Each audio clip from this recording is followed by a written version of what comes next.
talk for me. My words ain't of myself, lean on my Father for help. I meditate and let the Spirit talk to me. Let's get to the academic analysis, or basically just the bringing out of scholastic sources. Let's look at I should have this pulled up. Let me see. Let's look at this is a book called A Survey of the New Testament, and it's by Robert H. Gundry, and this is on page 883. And if you can, my brother, can you just read for me the section? It just says Docetism, just this paragraph right here. And mind you, this is for because like if you're not familiar with like a New Testament survey or Old Testament survey, basically what it does is it's a book that gives you like quote unquote background information on a particular book in the Old or New Testament that you're reading. So throughout this book, it gives you quote unquote background information on Matthew, Mark, Luke, John, etc. So this is in the section for First John, right? So this is just giving some background information on it. But if you cannot just read for me, let me try to blow it up just a tad bit. Just read the section that says Docetism right here. Just that paragraph. Okay, I got you. Con. Yeah, it says working on the same presupposition that anything material and physical must necessarily be evil, right? And Gnostics try to avoid the incarnation and bodily death of Yahushua Mashiach by saying that he only seemed to be human, so-called Docetism. Docetism? Docetism. From the Greek, Docetism. All right, that's fine. It says from the Greek verb doking, to seem. Therefore, John emphasized the reality of the incarnation, what we have heard and what we have seen with our eyes, and what we have observed and our hands felt, and what we have seen.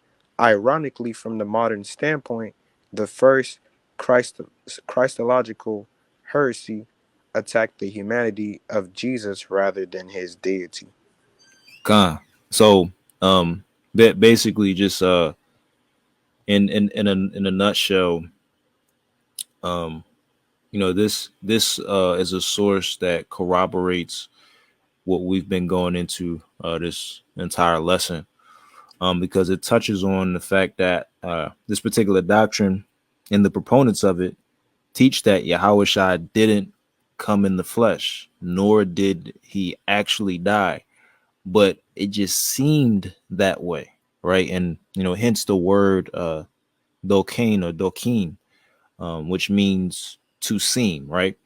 So just to emphasize another point in all of this is that there are a lot of folks, like I mentioned, they'll call you an antichrist for not saying or for not confessing, quote unquote, that Yahushua is the Most High, and that he was born. That they'll say you're an antichrist for saying he was born of Joseph and Mary and not just Mary.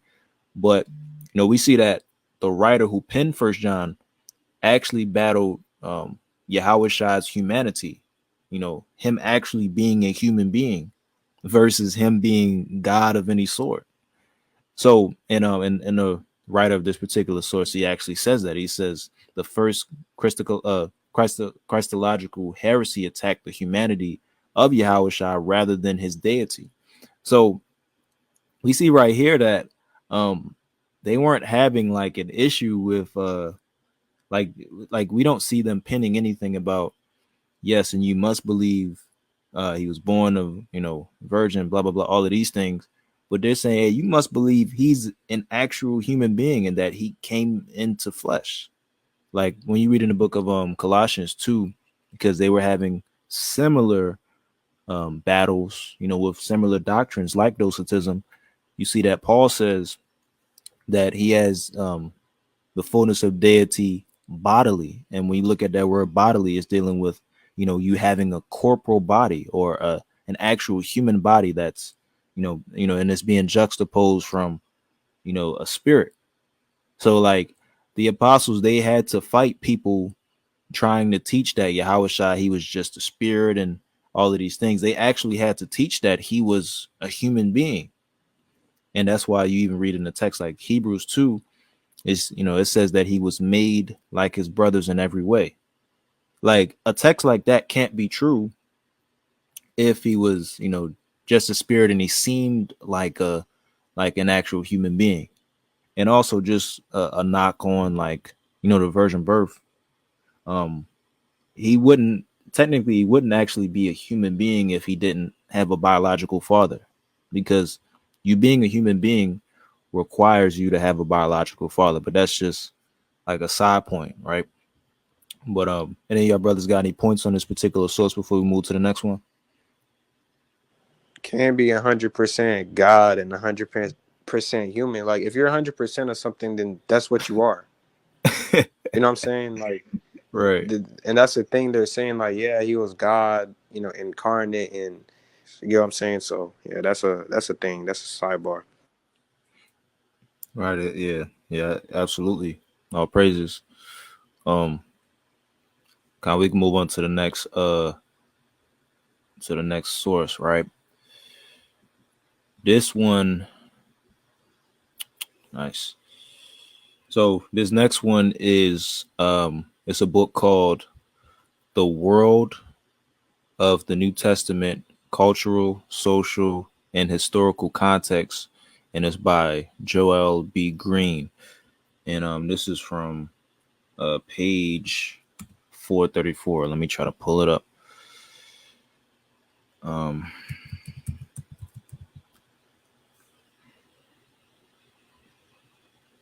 trying to pull it up, and I'm gonna get my screen shared. And all right, cool.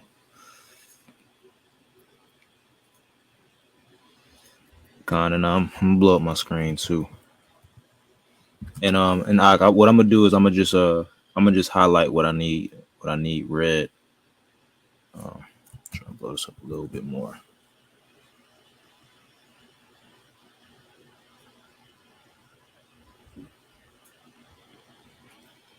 So just read to the where I have highlighted at.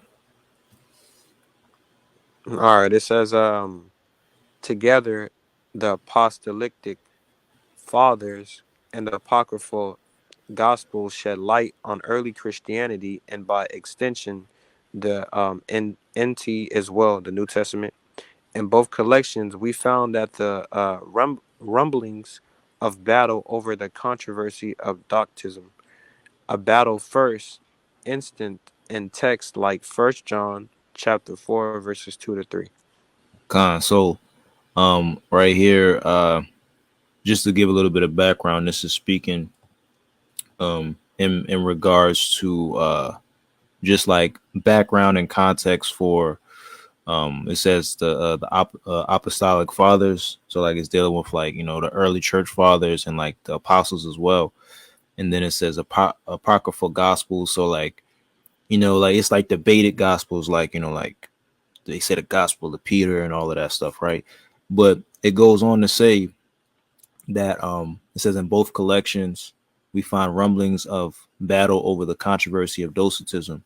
And then it says it was first instance in text like 1 John 4, 2 through 3, which we read a little bit earlier. But again, this is echoing the sentiments that we've been going into tonight, right? Because again, the main point was to look at the historical context and what the writer of First John was actually speaking about. He wasn't making up doctrine and saying, yo, if you don't believe in a virgin birth or you don't believe in triune God, you're an antichrist. He wasn't being ambiguous, but he was being very specific, and he was giving, these particular markers and what made these particular people Antichrist. Again, plural. So, real quick, what we could do is we could read again, we could just read First John chapter 4, verse 2 through 3. Because we read it. This will be the third time we reading this tonight, but again, just so that it's fresh in your minds, we could bring it back. So, if you can just read First John chapter 4, verse 2 through 3.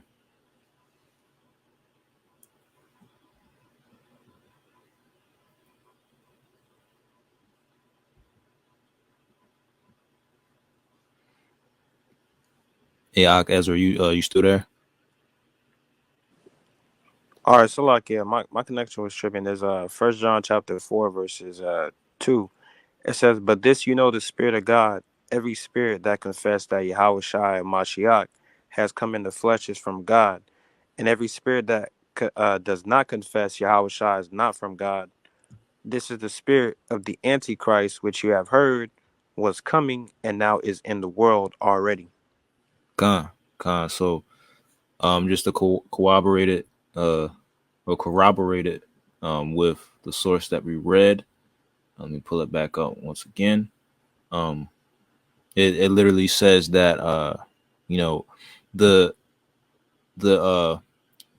historical context behind this particular passage is the battle over Docetism, right? So again, it's funny it uses this word controversy. The name of this lesson is the Antichrist controversy, because so many people, they'll go back and forth and they'll bring out like certain argumentation to say, yeah, he's the Antichrist and this person is the Antichrist and blah, blah, blah. And then they'll try to say you're an Antichrist for not believing in a certain doctrine. But, when you read the actual text, the markers are very clear on, what they were talking about. And if you just, if you do a little bit of research, you'll be able to link it with that history and the actual Bible that you're reading, because it's very clear. It says someone that doesn't believe that Yahushua actually came in the flesh. Like, that's, when you look at what Docetism is, it's very clear. And what I'm going to do, unless you brothers got any points, you guys can bring them out. But we're going to look at a very explicit definition of the word Docetism. You brothers got any points before we bring this out? Con, all praises. So let's jump down to page 581, and this is the glossary. And matter of fact, I'll read it, right? It says Docetism, Greek. Let me try to see if I can no, that's fine. Well, it says Docetism, Greek dokeo, meaning I seem or I appear. The belief of a group of Christians of the late 1st century and throughout the 2nd century who taught that Yahushua only appeared to have a body. Right. So let's just check that out. It says that it clarified them as Christians. First off, that's funny, but it says that they taught that Yahushua only appeared to have a body. Right. So continuing on, it says they taught that Mashiach descended upon Yahushua at his baptism, only appeared to suffer on the cross, and instead ascended just prior to the cross. This is a Gnostic belief that emphasized the corruptness of human flesh and sought to preserve the Messiah from such corruption. So basically, in their mind, they're saying, well, the Messiah is no way that he could have actually been human, because he would be corrupt, right? This is what they're thinking. But again, this is heretical by so many means, because yeah, if Yahushua is an actual person, he's actually like an historical figure. He would have actually been born of two parents and had a human body and all of those things, right? And it's so much to really touch on concerning this, but I want to just real quick jump to another source. But before I move on, I want to make sure you brothers, if y'all got anything, y'all could bring it out.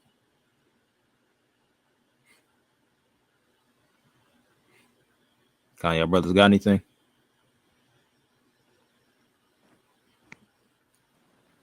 I ain't got nothing. Con, all praises.